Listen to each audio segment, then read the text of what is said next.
കേരളത്തിൻ്റെ പൗരാണിക ചരിത്രത്തിലേക്കുള്ള ഒരു തിരിഞ്ഞുപോക്കാണ് ഈ മഹാമാഘ മഹോത്സവം. അതിൻ്റെ ഭാഗമായിട്ടുള്ള നിളായിരുന്നു. കേരളം ഭാരതത്തിന് സമ്മാനിച്ചിട്ടുള്ള ആധ്യാത്മിക പാരമ്പര്യത്തിൻ്റെ ഏറ്റവും പ്രധാനപ്പെട്ട വശമാണ് ഈ നിളയും നിളയുടെ തീരത്തുള്ള നാവാമുകുന്ദ ക്ഷേത്രവും ത്രിമൂർത്തി സംഘവുമെല്ലാം. സ്വാഭാവികമായിട്ടും ടിപ്പുവിൻ്റെ പടയോട്ടത്തിൻ്റെ സമയത്ത് നഷ്ടപ്പെട്ടു പോയിട്ടുള്ള ഈ ഒരു വീണ്ടും തിരിച്ചു വരികയാണ്. നമ്മുടെ നഷ്ടപ്പെട്ടു പോയിട്ടുള്ള ആധ്യാത്മിക പാരമ്പര്യമെല്ലാം തിരിച്ചു വരുമെന്നുള്ളതിൻ്റെ ഏറ്റവും പ്രകടമായിട്ടുള്ള സൂചനയാണ്. 10,000-കണക്കിന് ആളുകൾ ഈ കഴിഞ്ഞ 10-12 ദിവസമായി ഇവിടെ വരികയും നിള ആരതിയിൽ പങ്കെടുക്കുകയും ഈ ഉത്സവത്തിൽ പങ്കെടുക്കുകയും ചെയ്യുന്നത് അത് കേരളത്തിന് ഒരു പുതിയ അനുഭവമാണ്. കേരളം അറിയപ്പെടുന്നത് പരശുരാമ ഭൂമി എന്നാണ്. അത് അക്ഷരാർത്ഥത്തിൽ അന്വർത്ഥമാക്കുന്ന ഒരു കാഴ്ചയാണ് ഇവിടെ ഉണ്ടാകുന്നത്. നമുക്കറിയാം, ഒരുപാട് തടസ്സങ്ങൾ നേരിടേണ്ടി വന്നു ഇത് മഹാമാഘ മഹോത്സവം ഇവിടെ തിരുനാവായയുടെ മണ്ണിൽ നടത്താൻ വേണ്ടിയിട്ട്. അതിനെല്ലാം തരണം ചെയ്തുകൊണ്ടാണ് പുതിയൊരു തുടക്കത്തിന് തിരുനാവായയിൽ ആരംഭിച്ചിരിക്കുന്നത്.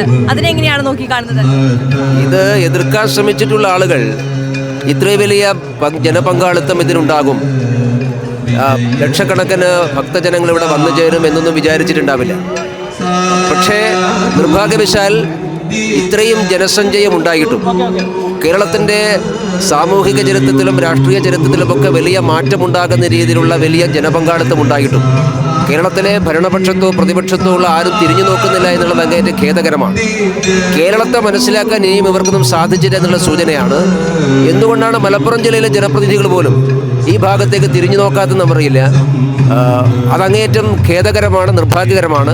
ഇത്രയും ബഹുജനങ്ങൾ പങ്കെടുക്കുന്ന വലിയ ഒരു ഒത്തുചേരലും ആഘോഷം ഉണ്ടായിട്ടും കേരളത്തിലെ ഉത്തരവാദപ്പെട്ട ആളുകൾ ഇതിനെ മുഖവിലക്കെടുക്കുന്നില്ല എന്നുള്ളത് സത്യത്തിൽ കേരളത്തിലെ ലക്ഷക്കണക്കിന് ഭക്തജനങ്ങളോടുള്ള വെല്ലുവിളിയായിട്ട് മാത്രമേ കാണാൻ സാധിക്കൂ.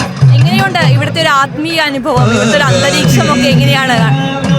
നിളയിൽ ആദ്യമായിട്ട് വരുന്നതല്ല, നിളാ സ്നാനവും നേരത്തെ നടത്തിയിട്ടുണ്ട്. പക്ഷേ ഈ ഉത്സവത്തിൻ്റെ ഭാഗമായിട്ടുണ്ടാകുമ്പോൾ അതിൽ പ്രത്യേക അനുഭൂതിയുണ്ട്. ഒന്ന്, 10,000-കണക്കിന് ആളുകൾ വന്നു ചേരുമ്പോൾ ഈ പ്രദേശത്തുണ്ടാകുന്ന ഒരു പോസിറ്റീവ് അറ്റ്മോസ്ഫിയർ ഉണ്ട്. അതിവിടെ എല്ലാം പ്രകടമാണ്.